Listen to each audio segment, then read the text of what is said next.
vont d'affronter le boss du donjon, un flashback montre Suho tentant de faire entrer Amut dans le donjon de l'ombre, sans succès à cause de chaînes magiques. Amut lui explique que ces chaînes apparaissent dès qu'il pense à quitter l'endroit. Suho présente alors son plan en 2 étapes. D'abord, lui et Ezil doivent vaincre le boss et détruire le donjon.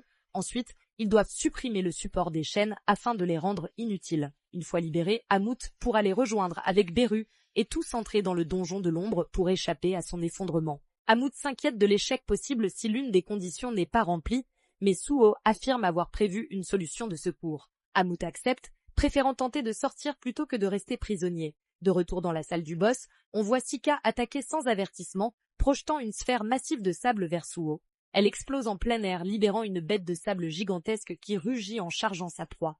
Impassible, Suho frappe avec une précision parfaite, tranchant la créature en un seul mouvement.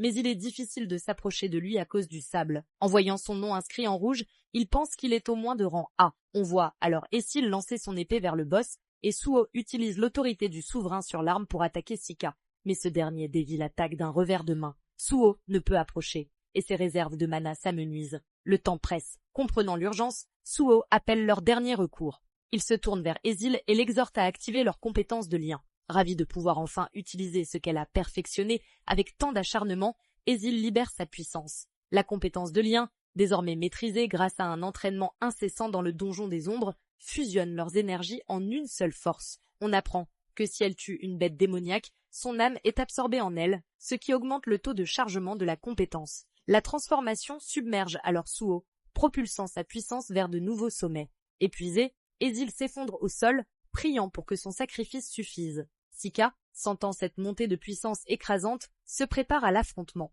Suho, désormais totalement renforcé, lance son attaque ultime. Le souffle démoniaque, imprégné de l'essence ardente du descendant des flammes blanches, déchire la salle. L'impact pulvérise la barrière de sable et frappe Sika de plein fouet, le réduisant à néant. La tombe tremble violemment.